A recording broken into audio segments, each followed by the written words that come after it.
allergy season arrives early and intensified by climate change, allergy season is starting earlier and lasting longer across the United States, with pollen levels significantly higher than in previous decades. This shift is not just a seasonal inconvenience, but a direct consequence of climate change, impacting millions who suffer from allergic reactions and asthma. The growing season for plants has expanded due to warmer temperatures, meaning more time for pollen production and a more severe impact on allergy sufferers. The rising toll of pollen research shows that the period between the last freeze and the first freeze has lengthened, giving plants a longer window to generate pollen. This means allergy seasons are no longer confined to spring and fall. They are stretching out, overlapping, and becoming more intense. Pollen counts have risen by approximately 20%, exacerbating symptoms like sneezing, coughing, and watery eyes. The effects are not uniform. Some regions, like the Northwest, have seen the most dramatic increases, with growing seasons extending by 31 days since 1970.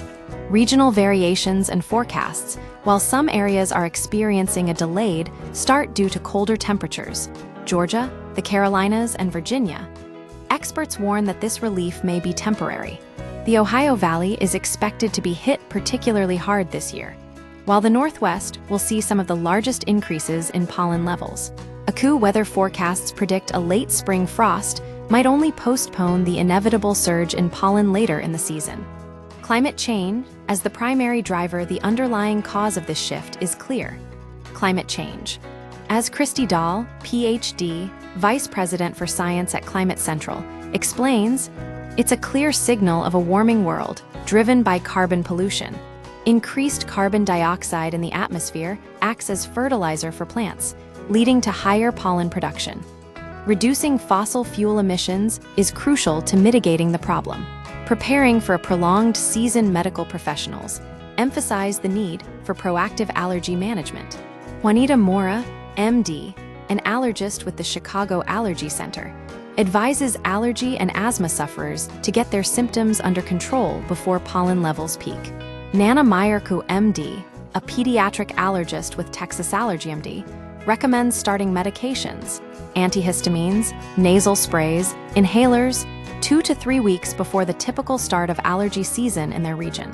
Practical tips for managing symptoms include keeping windows closed during sleep and travel, showering, and changing clothes after extended outdoor exposure, monitoring local pollen forecasts, consulting an allergist for testing and targeted treatment, using saline rinses, nasal steroid sprays, and antihistamines. Allergen immunotherapy, allergy shots or sublingual tablets, can also provide long-term relief.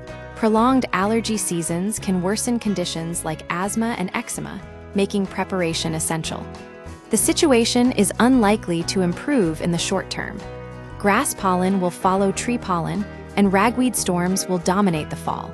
Allergy sufferers should expect a long season of discomfort ahead.